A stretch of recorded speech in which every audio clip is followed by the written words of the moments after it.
Hi guys, it's Margaret Skyping your family day life, and it's week 35, and I'm combining week 35 and 36. I mean, it's week 36, and I'm combining week 35 and 36.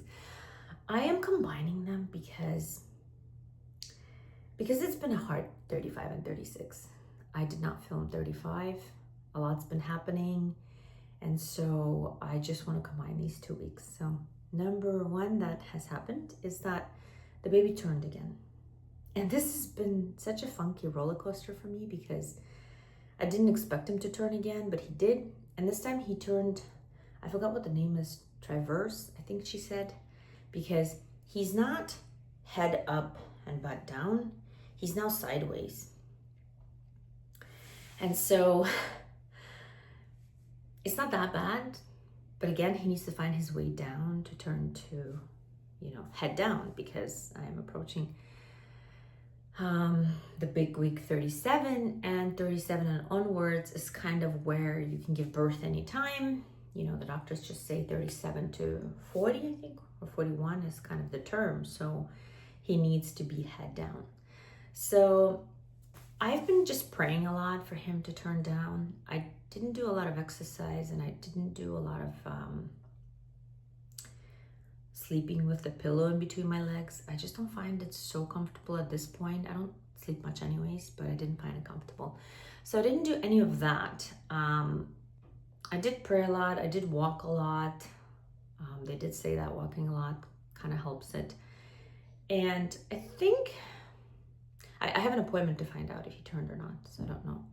But I think he did, because I did feel at some point, I think during my sleep, like a really big movement where I even woke up from just being uncomfortable with the way he moved, and I was like, I wonder if that's where he turned, but I don't know. I had my beautiful baby shower, and I want to share the photos with you. I only have a few because I haven't got the professional photos yet, but you can look at some of the photos here. And it was so beautiful. It was anything that I could have ever imagined and more. My best friend organized it, and I'm so thankful to her. She did the decor exactly like I wanted. I wanted everything to be in the sea theme with seashells and just so romantic and beautiful. I really wanted it to be enchanting. I think that's the word I'm looking for, and it was really enchanting. So I couldn't have asked for more. My best friend made it my dream come true, and I'm so thankful for her. And yeah, let me show you a video here of how beautiful it was. It was outside in a pavilion right by the water, by the ocean, and you could hear the waves, and just such a magical day it was. It was so beautiful. I had 35 people, I think. We ordered some mariachi, which was so cool to add to the whole thing. Take a look at here.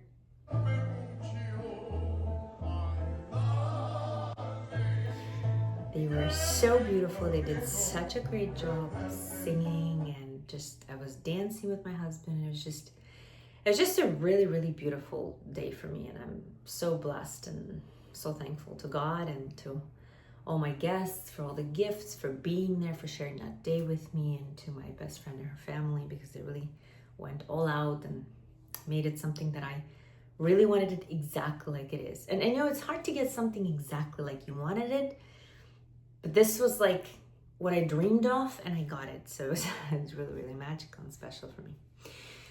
So other than that, it was a challenging 35 and 36 week because of my eczema. It's been horrible. It's been horrible on my eyes. Been having watery eyes and itchy eyes all the time. And it really messes up with me because you almost can't think. The constant idea of having the watery eyes, it doesn't let me think about anything else, because it's so constant. It's not on and off. I feel like before it was on and off, but this 35 and 36 weeks been very, very challenging. And it was even more challenging because all my family flew from Canada. And so I really wanted to enjoy them, and I really couldn't because of just how bad I felt and not sleeping and itchy eyes the whole day. Actually, ironically, on my baby shower day, I had nothing. It's like God had made my eczema stop for that one day for me to enjoy. So I found that really funny. But other than that, it's been just hard battling that feeling of eczema and itching, watery eyes, you know, every single day. So week 35 and 36 were really challenging. I want to show you my belly. So I'm gonna do that now. Just see how I can do it. Let me move this and show you my belly. Let me see if it works. I don't know if it does. I think I have to, oh yeah, you could see it. Yeah, it's getting there, it's getting big.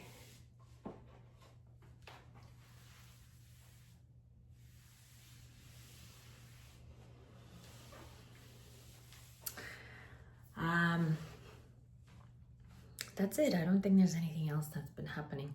Oh, and the other thing I wanted to show you is how I organized my crib. In my last video, I didn't organize it yet. I did do it now, so I wanted to show you how beautiful it looks, you guys. And I was explaining in my last video that I sleep next to the baby with almost all my kids, with the way I have my crib to my bed, except for Milana. She was sleeping in her own room. I don't know why that happened to be that way. It felt comfortable putting her in her room. I don't remember why we did it that way, because with the other three, I always had the setup where the crib is next to my bed. But anyways, we have it this way now, and I find it so comfortable that I don't have to wake up and stand up at night. I grab the baby, I feed the baby, I burp the baby, and I put the baby back. That doesn't involve me standing up, that doesn't involve me kind of doing a lot of movements, and I'm still sleepy in my own way that I can fall asleep fast. And so I really like that setup. And I'm also really close to the baby, which I also enjoy. Just that whole anxiety goes away because I'm so close. And so I've always had it this way. It depends. With Martin, I had it for 2 years. With Maya for 2 years. Mariana slept with us like that for 1 year. Milana didn't sleep with us like that at all, or maybe like a first months, I want to say. And with Matvey, we'll see. We'll see how he is as a baby. We'll see if he'll want to move into his own room or if he's okay sleeping here. A lot of it depends on the baby. Milana, my fourth one, was really independent. So I feel like she really enjoyed that whole quietness in her own room. And so I don't remember the exact reason we moved her, but I remember she was very comfortable in her own room. I don't know. Maybe it's because we had so many kids and it was loud and we just wanted her to have more peace in her room. But in any case, she really liked that setup. So I did buy the cotton set from Sweet Jojo, I think it's called, or something like that. I'll link it below for you guys. It's really beautiful, cottony. And I love how subtle the colors are and just match the room. That's really important for me. And just love the whole idea of having that set for a crib. I love crib sets. I think they make the room aesthetic and just, I love them. I don't know why. I've always had a crib set. So, but yeah, I think that's all for week 35 and 36. The baby's been moving a lot. We'll find out if he flipped or not next week. But other than that, I hope you're having a beautiful week. If you're pregnant out there, good luck. We are almost there, you guys. Almost there. It's Margarita Skype from Family Dive, and I'll see you soon.